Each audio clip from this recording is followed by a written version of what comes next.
Welcome to BC study circle.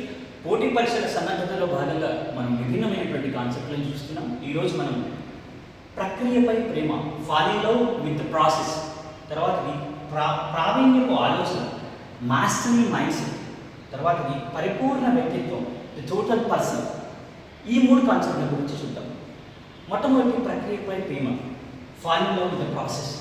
మీరు పోటీ పరీక్షలకు ప్రిపేర్ అవుతున్నప్పుడు ఆ ప్రయాణాన్ని మీరు ఆనందించగలగాలి, ఆ ప్రాసెస్ని మీరు ఎంజాయ్ చేయగలగాలి, ఆ ప్రాసెస్తో ప్రేమలో పడాలి.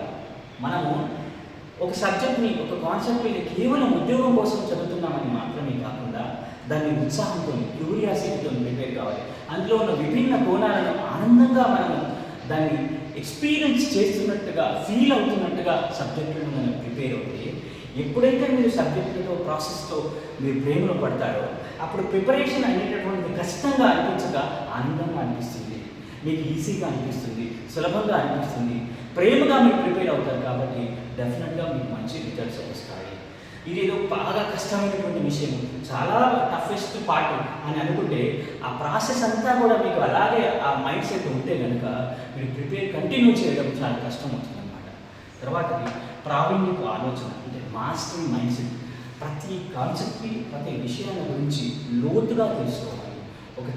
ఒక చరిత్రలో ఒక సంఘటన జరిగినప్పుడు ఆ సంఘటన ఎందుకు జరిగింది, ఆ సంఘటన జరిగినప్పుడు ఆనాటి పరిస్థితులు ఏంటి, ఆనాటి సామాజికంగా ఉన్నటువంటి ఆనాటి ప్రజల యొక్క జీవన స్థితిగతులు ఏంటి, ఒక చట్టం వచ్చింది, ఆ చట్టం ఎందుకు తీసుకురావాల్సి వచ్చింది, ఇంతకుముందు చట్టానికి ఈ చట్టానికి గల తేడాలు ఏంటి, ప్రస్తుతం ఉన్న కోర్టు తీర్పుకి దీనికి అనుసంధానం చేయడం ఎలా, ఈరోజు వచ్చినటువంటి ఒక కరెంట్ అఫైర్స్ టాపిక్ ఉంది కదా, దీన్ని నేను ఏ సబ్జెక్ట్తో రిలేట్ చేయగలుగుతాను, ఒక కొటేషన్ వచ్చినప్పుడు దీంతో ఎలా లింక్ చేయగలుగుతాను. ఈ విధంగా మీరు ఒక కాన్సెప్ట్ని, ఒక సబ్జెక్టుని మాస్టరీ మైండ్ సెట్, పర్ఫెక్షన్ కోసం ప్రయత్నిస్తూ దాన్ని, ఆ కాన్సెప్ట్ యొక్క సారాంశాన్ని రాసుకుంటూ మీరు కనుక ప్రిపేర్ అవుతూ ఉంటే మీరు ఆ కాన్సెప్ట్ల పట్ల మాస్టరీని సంపాదించగలుగుతారు. తర్వాత పరిపూర్ణమైనటువంటి వ్యక్తిత్వం.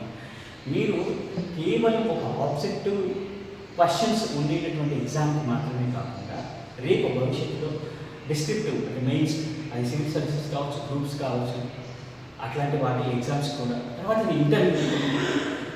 ఇంటర్వ్యూస్ కూడా పెట్టుకుంటారు. ఇక్కడ పరిపూర్ణటువంటి వ్యక్తిత్వము మన ప్రిపరేషన్లోనే మనం సంపాదించుకోవాలి. ఏంటి పరిపూర్ణటువంటి వ్యక్తిత్వం?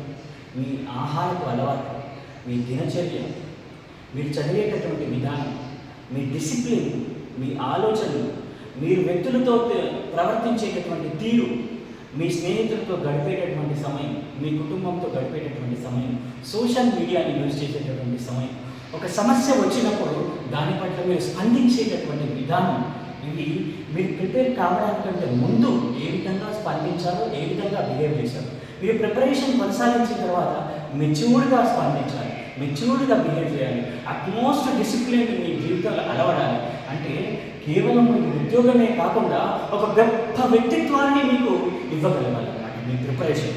సో ఆ విధంగా మీరు ప్రిపేర్ అయినప్పుడు ఒక ఉత్తమ వ్యక్తిగా సమాజంలో గుర్తించబడతారన్నమాట. సో ఈ మూడింటిని మీరు ఆచరణలో పెట్టండి, అద్భుతాలను సాధించండి. విషయాలు వేరే